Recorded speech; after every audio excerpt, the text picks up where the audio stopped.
take my ping, this cute little ping. I want to take it out of this jar, and I'm going to put it into this cute little Pyrex bowl that I found at Goodwill. And I think this is a perfect size. I want to get it out of here because I just want to be able to see it and just look at it better. I know there's a really bright light above me. My Sansi light is on. It was cloudy all day today, and plants needed a little bit of supplement, and I guess I'm gonna get some of that supplemental light as well. So pardon the creepy look. But anyways, Jose Bueno, I chopped, and I guess I'm gonna prop it now. Hopefully does something. But anyways, so here is, let me bring you closer, my little setup here. I have some perlite. I have a little bit of perlite here that I'm gonna use as the base. Now, I don't know too much about pings. I'm not experienced with pings at all.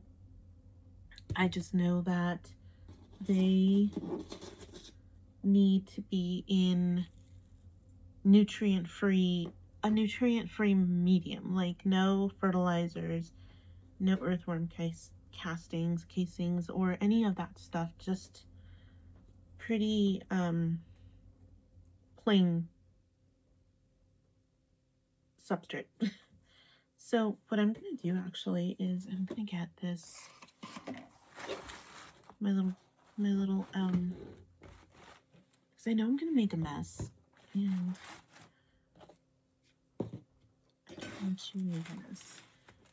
That's fine. I'll just clean it up tomorrow anyways. I'll be home from work tomorrow, then I can clean up. I'll just leave it like this for now. Okay, so I'm gonna put that there. I do have some sphagnum moss that's been soaking in some distilled water, and then I do have some distilled water here. And my ping's moss and perlite is pretty dry, so it's perfect right now. And I don't know how to get out of there, so I got this giant spoon. I'm just kind of loosen it up here. That is very dry. I'm gonna loosen it up, and I'm gonna try to get it out without breaking anything.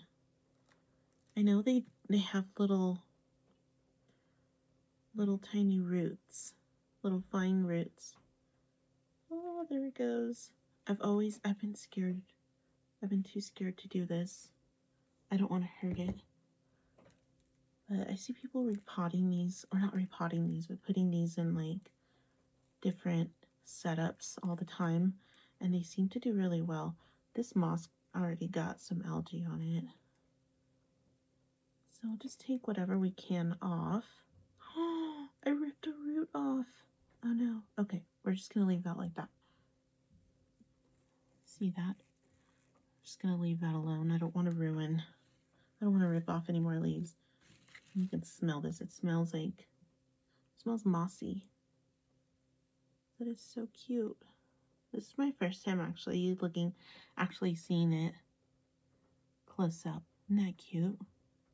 And some of that moss or algae has grown.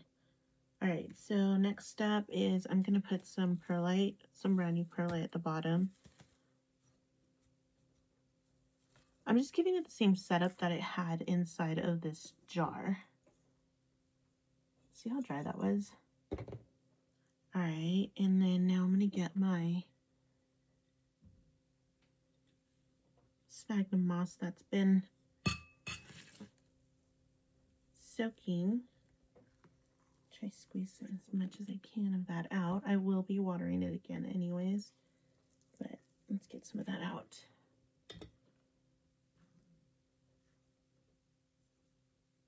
I hope this works, and I hope it doesn't end up not being happy. This should be fine. This is going to be great. I'm going to just kind of fluff this out a little bit. Create a little spot for it there. I really don't like this green algae stuff. So I'm going to do this gently. Okay. Got some of that off. Now I know, and you know what, I probably should have done all that like research before I did this, just so that I can explain to you guys why it should be in a nutrient-free environment. It does like to be a little bit more on the acidic side, is what I read before. And I guess we can leave that like that. That's what I read before. And I'm assuming it gets all of its nutrients. Don't want to touch it, it's sticky. And it gets all of its nutrients from, I guess, the little pests. Let's see, you can see, I can see all the little roots under there. Very fine little white roots. That is so crazy that I've kept it alive this whole time by keeping its, you know, little environment moist. And it's probably been maybe 6 months since I've had this little guy. And I haven't really done anything except for giving it some distilled water. Okay. I should be a little bit more responsible and give you all the information on pings. Okay, well obviously pinguiculas, I think that's how you would say it, are carnivorous plants, and they have flat sticky leaves, and I think I put way too much of that, and I need a little bit more perlite. Anyways, they are carnivorous plants, and they have flat little flat leaves, and they have a sticky substance on them that allows them to trap their own food or bugs. They do bloom multiple times a year, and they have evolved so that their blooms do not attract pollinators because they don't need to be pollinated. They kind of just multiply on their own, and obviously their nutrients do come from, you know, from the little bugs that fly onto their leaves and get stuck. And they do require distilled water, reverse osmosis water, or rainwater. You do not give them tap water or any chlorinated water because that will kill them. They like bright and direct light or bright light, like this grow light that's on right here. And let's see, what else? What else did I learn about the Pinguicula? That you either get a nice carnivorous plant mix that you can buy. I think you can buy it online. Or you do like a mixture of half perlite and half sphagnum moss. And you do want to leave them in like about an inch of water so that they can kind of drink it as they go. This was actually the perfect little bowl. It's so cute. You know, it's a little Pyrex bowl that I found at Goodwill. It's all scratched up and dinged up a little bit. And I figured it would be perfect for anything. To be honest, I always pick up little bowls like this from Goodwill. I have a thing for bowls and jars, although I did get rid of a bunch of jars because I had way too many and I was running out of storage space in my cabinets. I do use them actually for my plants a lot because I like to do I like to pot up plants in any kind of vessel. It doesn't have to necessarily have a drainage hole. So that's why I have a lot of jars that I save, like pasta jars or just any. And then we use them as our drinking glasses as well. Not, you know, the same ones. I have the ones that are for plants, and then I have the ones that we use for drinking. So I do have a cabinet full of the smaller mason jars and then the bigger mason jars, and that's what we use to drink out of. And then I have all the other jars that I save for my plants, and I really like to pot up plants in jars and glasses, and like this. I know you've seen me feature those plants a lot in other videos. But yeah, let's see. The best way to pot these up, or to, you know, put them in is to put them in something flat like this, a big bowl, something a little bit more shallow, on the shallow side.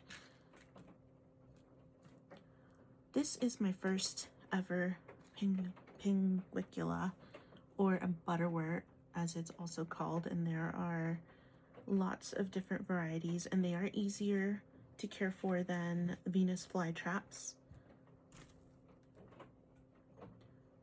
And I'm assuming that this is a Mexican Buttorwort or Mexican Pinguicula. I haven't really owned many carnivorous plants to really know the difference. I actually bought this one from a local person that was having kind of like a sale of plants from out of his garage, and I was just looking around. He did have like various terrariums, different terrarium setups and things that were for sale, and I came across this little jar which had a lid on it, and the little ping, which was literally like that big, and I took it home just to give it a try because I've never owned a ping before. So yeah, and it's been doing really well. I took the lid off of it, kept it inside of my Hoya cabinet back there, my Millsbow cabinet, because there are a lot of gnats in there sometimes when they decide to multiply. And, you know, catches its own meals, takes care of itself pretty much. I just have to make sure that I give it some distilled water every now and then. And it's been doing amazing. It hasn't flowered, but it has multiplied and gotten significantly bigger, and I cannot wait till it gets even bigger. Hopefully with this little setup here, it thrives a little bit better now that I can actually see it, and the fungus gnats will fly around it, especially since it's wet, and they'll sense the moisture and just go for it and land on its little leaves.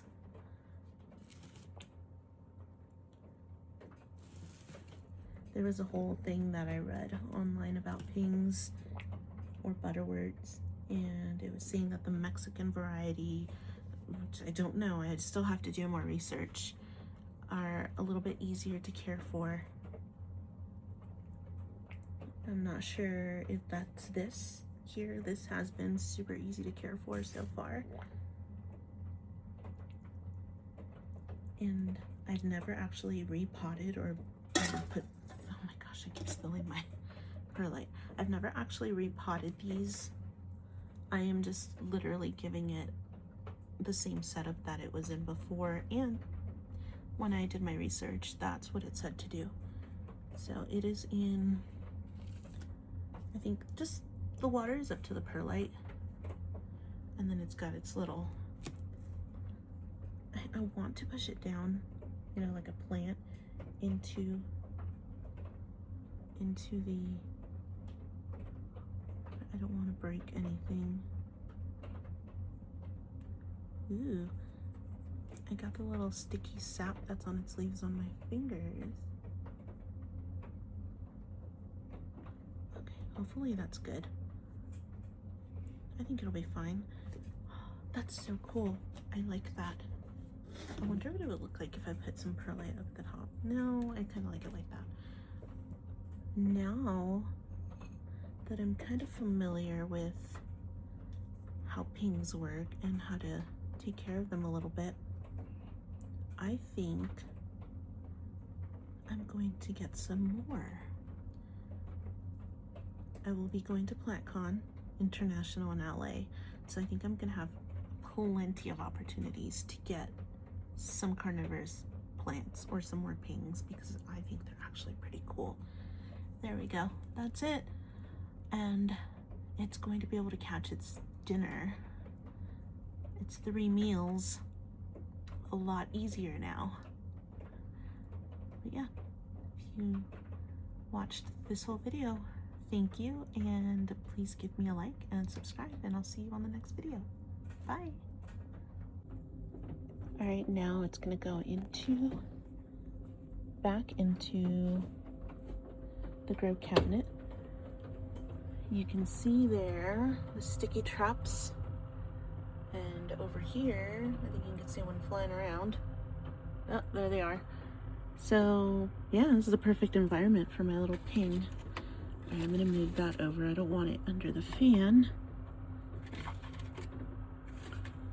And yeah, now I wait for a fungus gnat to stop on it and give my little baby its nutrients.